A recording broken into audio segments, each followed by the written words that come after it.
The moment I learned that film and television were also going to enter the Yuntai Alley scene, this question had already taken root in my mind. In 2026, when handheld imaging is blooming everywhere, what is Insta360 relying on to stir up this $100 billion gold rush?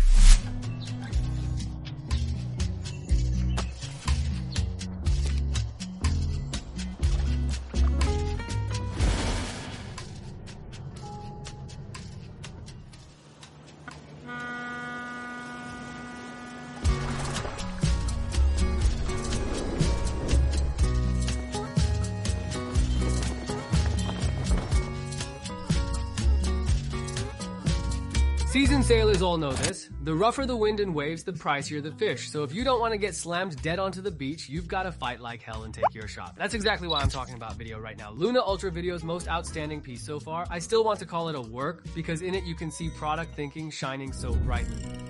Let's quickly run through the specs. A 1-inch extra-large main sensor with an f1.8 aperture supporting 14 stops of dynamic range, a 20mm ultra-wide field of view, plus an enhanced ultra-wide reaching around 15mm. It supports direct in-camera 8K Dolby Vision output. Circle this. It can shoot rogue 37-megapixel photos.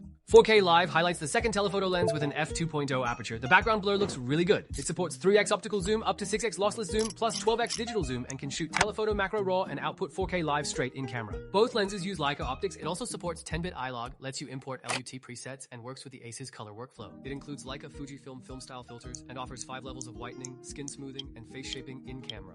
It's got the pro side covered and stylized looks too. Oh, and I almost forgot the AI trio. 2 imaging chips are built for processing night scenes, that's worth calling out. And there's another Qualcomm chip that optimizes overall power use. Let me add this. Its battery life really does last longer than I thought.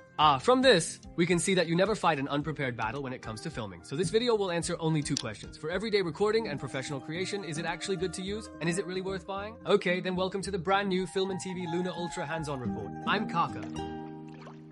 Image quality from a gimbal camera's 1-inch main camera usually beats most flagship phones. On top of that, the Multi-Gear Ultra adds dual lenses with up to 8K at 310 FPS. With Dolby Vision straight out of camera, once you're done shooting, you can export it in the app and use it right away. I'm guessing it'll stay exclusive for quite a while. Platforms like Bilibili, Xiaohongshu, and Weibo all support HDR viewing, so lately I've really enjoyed using Dolby Vision for short videos, especially silhouettes at sunrise and sunset.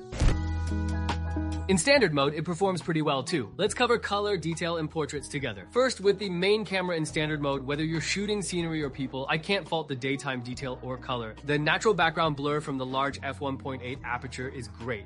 The background lines and leaf edges show almost no heavy processing. The outlines look natural with clean sharpening. Among imaging gimbal products, I'd say it's pretty light. Color-wise, it keeps the brand's consistent style, very German in character, bringing back the full beauty of the Glass C. This telephoto lens is even more worth mentioning. With an f2.0 large aperture and a native 3x focal length, shooting landscapes or people feels easy, especially when you use a telephoto foreground. It looks truly soft and has that camera-like feel. The 6x lossless zoom is also very useful. I usually start at 3x for a wide shot, then move to 6x for a close-up, so the whole scene is covered. And even at this extreme distance, the details on the person are still clearly visible, but the most impressive part is still telephoto portraits. First, compression at 3x is strong, with enough depth to bring out layers. Second, this focal length does a good job reproducing facial features.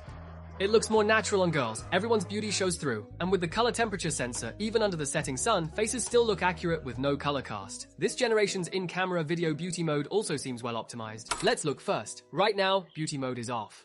The girl is wearing makeup, and I'm not wearing any makeup, so you can also get a sense of how strong the face enhancement is. Okay? Right now, I've turned on this one-tap beautification effect. It's whitening plus skin smoothing. Smoothing has 3 levels. Everyone can get a feel for how this looks. Overall, my girlfriend and I are pretty happy with this beauty algorithm. The skin smoothing is subtle, so you don't get that fake mask-like deathly whiteness. It gives a more premium, natural skin texture for everyday recording, and won't trigger appearance anxiety. Oh right, just now, that was also LUNA's built-in audio recording effect. You can judge if it sounds sweet enough. There are 3 sound modes to choose from, so I won't go into detail later. But sometimes, to skip post-production and share fast, I'll use a filter and export straight from the camera. Since Leica has been deeply involved in video color tuning, options like Leica Natural and Leica Vivid are already very mature. There's also the newly released Leica Chrome color, which will reduce. Lowering saturation makes the image less overly vivid, more refined, and easier on the eyes. But since I'm at the beach this time, I use the CC film look again. Note that once you enable a filter, in-frame beautification isn't supported, but the filter itself includes beautification.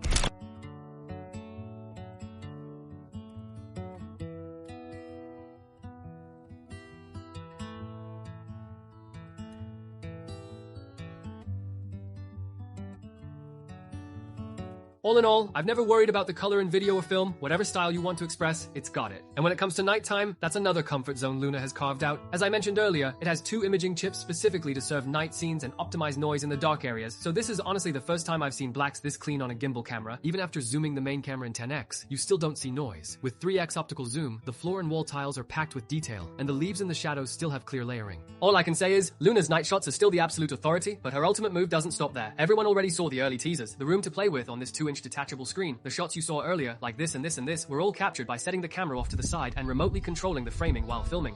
This is our Luna, and the signal down here right now is very solid. Even this kind of drone-like viewpoint is done by adding an extension pole. Plus, it has a built-in audio pickup design, so handling audio is more convenient. In my judgment, it also has a detachable split screen with noise reduction. It's indeed faster and more convenient than connecting to a phone, and it really makes you want to use it even more. In the past, I've actually always been in the role of a recorder, and I need to take control in front of the camera. Because Luna is convenient and delivers stable long-range video transmission, it actually gave me a chance to be recorded, so it's great for traveling solo, or for 2 people shooting together. In short, the detachable screen really boosted satisfaction. However, a quick reminder, in an open environment, it's best to add some counterweight to keep it stable. From where we originally started, from just a little distance away.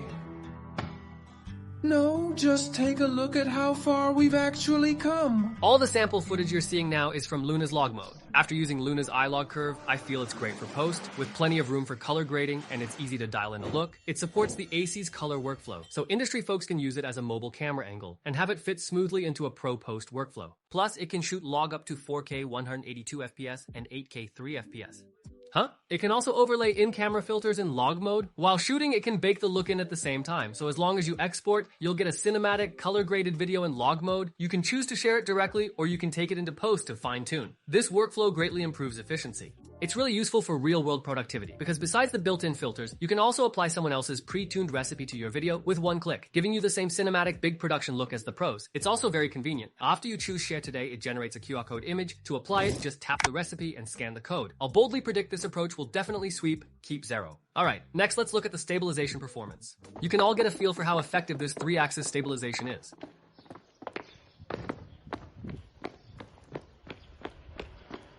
There's also a deep tracking mode. First, tap the tracking option on the left. It will activate the little arrow on the face. Do you see it? And the box? Then you can wait for the countdown to finish, and it will start auto-tracking. It's very, very convenient and fast. Then, if we want to adjust the framing, we can tap this icon on the left, and we can move the person to the lower right. You can also place it in the upper left. It uses a rule of thirds grid composition, but generally when filming people, we can place them at the top. This middle position can capture the person's entire upper body, and it looks more harmonious. Okay, so when 2 people appear on the screen at the same time, it has 2 focusing methods. The first one is still to tap the focus box on the left and then select the subject to focus on here. Then it will focus accordingly. For the second option, we press and hold down the 5-way joystick. At this point, the focus box will frame both people together inside one larger combined box, and as it shifts around, the gimbal will smoothly follow along with it. Then, when I start moving, the gimbal will continue tracking me steadily, and you'll gradually move out of the frame. At this point, the focus is on my head and then you come back in. We're together again. This creation mode, multi-person tracking, is really very useful. During recording, we can zoom as well, and the focus will still stay firmly locked on the person's head. Also, it can shoot wide format and 1.1 videos directly. It relies on cropping, so the actual frames aspect ratio doesn't change. Of course, you can crop it in post too, but having presets is more convenient. At least when I want to shoot widescreen, I'll know exactly how to use it. And like that LUNA Ultra first-person gameplay video that Boss Liu from Film and TV posted a while ago, after trying it myself, I found it really did achieve an extension of the scene. Unlike older thumb cams with a fixed view, Luna's lens moves with your head, like hitting record with your eyes, giving you a freer way to capture moments. And for image quality, it's probably unmatched by any comparable first-person device on the market today. Lastly, let's talk design and accessories, okay? Doesn't it look a lot like WALL-E? It's cute and really nails the fun factor. The orange accents pop. For me, I'd pay for looks like this, especially the white one. It feels like something that could win a design award. The detachable screen feels nice to take off and put on. The anti-slip treatment is solid, so it won't easily slip and get bumped. And the ceiling is good too, so dust doesn't get in as easily. The 2-inch OLED screen is great for monitoring, and the 2 customizable buttons below it can be set to lots of functions. Plus, there's another anti-slip contact point design here, so the handheld grip feels excellent. Yingxi has integrated the tripod into the expansion power supply and external module, so even if it's Even fully kitted out, its packed length hasn't changed. Back here is the mic windscreen, which is kind of a family design cue. The protective case has a spring-loaded design, pressing it is weirdly addictive, and the expansion pack and the Hero attach here magnetically. Also, in the creator kit there's an e-ink screen mic, the Mac Pro. It has 32-bit internal recording, multiple directional pickup patterns, and even time code, keeping pace with the Pro market. If you don't want the kit, Yingxi also has a Mac Air mic, which is cheaper and totally fine for everyday audio recording. So overall, what score would you give the LUNA Ultra's industrial design? Alright, I can now answer why we call the LUNA Ultra a work. In the digital imaging space, you'll often hear a term, toothpaste squeezing, meaning whatever the market is lacking, manufacturers won't give it all at once. They'll just let it trickle out bit by bit through their fingers. But this brand, obviously it's the opposite.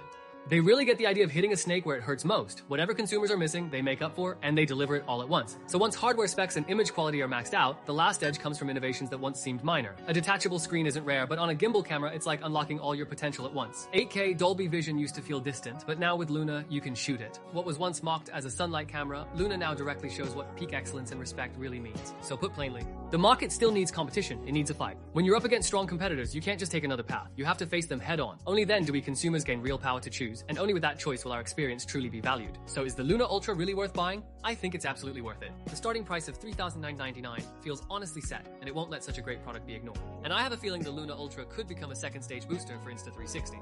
Charging forward once again with Galax on my shoulders, so will you choose it? Feel free to chat about it with me in the comments. Okay, that's it for this video. Thank you so much for your one-click triple support and encouragement, and I also really hope you'll share this video with your friends. I'm Kaka. See you next time. Bye-bye.